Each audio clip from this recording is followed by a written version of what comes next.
Hello everyone. তো সকাল সকাল রান্নার ভিডিও নিয়ে চলে এসেছি। তো এখন বাজে সকাল 7টা। তো এখন আমি রান্না করছি।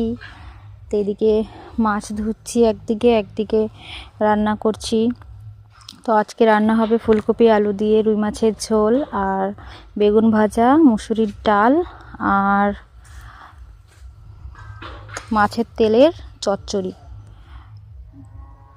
তো কড়াইটা গরম হয়ে গেছে, তেল দিয়ে দিয়েছি, আর বেগুন ভাজাটা প্রথমে করে নিচ্ছি।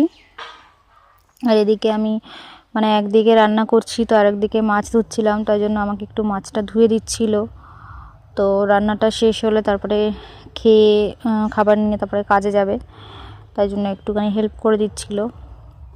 আর সকালবেলা খুব প্রবলেম, সকালবেলার দিকে তো ঠান্ডাটা একটু বেশি লাগে, আর এখন তো সব জলই মোটামুটি বরফের মতো।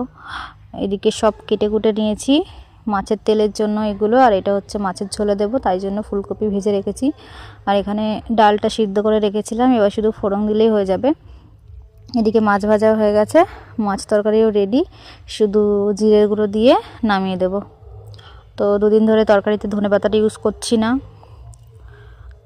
আছে ধনেপাতা, তাও দিচ্ছি না, কেননা একজন পছন্দ করছে না ধনেপাতাটা, তাই আর দিচ্ছি না। আর এদিকে মাছের ঝোল নামাবো, আর এদিকে মাছের তেলের চচ্চড়িটা হচ্ছে। এর মধ্যে আছে আলু, বেগুন, পেঁয়াজ, পাকা টমেটো, কাঁচা টমেটো আর কাঁচা লঙ্কা, সব কিছু দিয়ে মাছের তেলের চচ্চড়িটা হচ্ছে। মাছের তেলের চচ্চড়ির মধ্যে একটু আজকে রসুনও দিয়েছিলাম।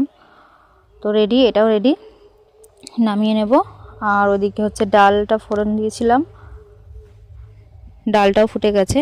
আর এদিকে গতকালের একটু বাঁধাকপি ছিল, সেটাকে গরম করে রাখছি। এখন তো শীতকাল, কোনো কিছু নষ্ট হয় না, তো ওটা গরম করে রাখছি। আর এদিকে রান্নাবান্না হয়ে গেছে, আর বাসনগুলো এখন একটু ধুয়ে নেব। তো এই যে রান্নাবান্না কমপ্লিট। এটা হচ্ছে ভাত, তারপরে এখানে আছে মুসুরির ডাল। আজকে ডালে কিছু দিইনি, কোনো সবজি দিইনি ডালে, শুধু পেঁয়াজ দিয়ে করেছি। আর এখানে আছে বাঁধাকপি আর মাছের তেলের চচ্চড়ি। আর এদিকে আছে ফুলকপি আলু দিয়ে মাছের ঝোল। তো রান্নাটা হয়ে গেলে বড় একটা কাজ হয়ে যায়। এখন অনেক কাজ বাকি আছে রনির স্কুলে যাওয়ার আগে পর্যন্ত। তো স্কুলে যাওয়া, যতক্ষণ না রনিকে স্কুলে নিয়ে যায় ততক্ষণ খুব তাড়াহুড়ো করে কাজগুলো সারতে হয়। তো এই জন্য মাঝে মাঝে সকালে রান্নার ভিডিওটা করতে পারি না, যেদিন পারি সেদিনকে ভিডিওটা শেয়ার করতে পারি। তো এই যে বাসনগুলো এখন ধুয়ে নেব। আর এই যে ডিম সিদ্ধ আর বেগুন ভাজাটা তো অন্য জায়গায় ছিল, এই জন্য আর দেখাতে পারিনি।